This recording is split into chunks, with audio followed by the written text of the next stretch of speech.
Selamat menonton dan jangan lupa di-subscribe ya. Dikaji di Nabi Shallallahu.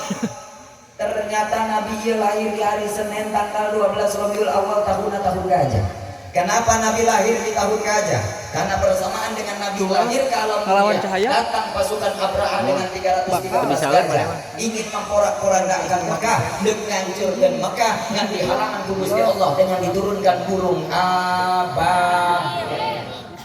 Manuk bisa ngelengkeun gajah. Kularek nanya kali ibu, ai gajah jeung manuk gedean gajah apa manuk? Bapak, manuk kira-kira gede taleutik Pak? Wah, tahu dari mana? Apakah kalian punya? Kok bisa? Manuk leutik bisa maehan gajah nu sakitu gedena? Oh, iya teh bahasa dina aya dari Allah. Min babi majaz bikin orang sadaya majaz bahwa sagede-gedena jabatan, pangkat, kedudukan, harta dan lain sebagainya eta menang Allah. Tak aya nu bisa disombongkeun dina kehidupan orang. Bahkan abdi nu kalami make jubah, make sorban cantangku lebih mulia di payunan Allah. Sabab munabirkeun jeung ngamuliakeun seseorang hanya Allah Subhanahu. Awas gitu, awas. Mantan presiden Amerika sombong, Pak. Ngomong kieu. Kalau dengan waktu 2 bulan ada di sosial media silakan di share sih. Eta ngalangan ya. Waktu 2 bulan. Itu ngalangan tuh tidak ada dekatan senjata antara Israel dengan Palestina, Timur Tengah rek didamel neraka. Sangarana Donald Trump ngomongnya. Sate acan Timur Tengah didamel neraka menang sabulan Angeles hancur di belem ku Gusti Allah.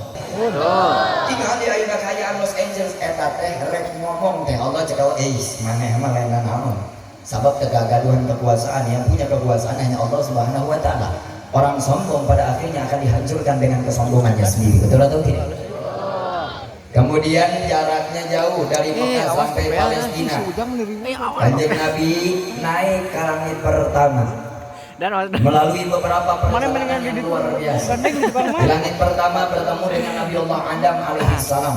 Nabi Adam teh bapak buyut orang sadayana nu halaladir dina ieu tempatan. Kita kan satu genetik, tapi kunaon antara budak kakana jeung adina sok beda beungeutna. Ya wajar, Pak. Nabi Adam eta didamel ku Gusti Allah dina 7 rupa taneuh. Taneuh lagi anu barang bagus. Jadi ulah aneh lamun aya di dieu tatangga bagur. Sok mere acis sok nginjeman duit. Mun urang teu damang sok ditoong. Lamun urang teu gaduh bea sok dibere. Bageul eta mah berarti ieu kan didamelna tina tangan beureum anu ceos. iklan lagi ya iklan. Kemana itu? Maksudna mun aya tetangga sok ngomongkeun batur.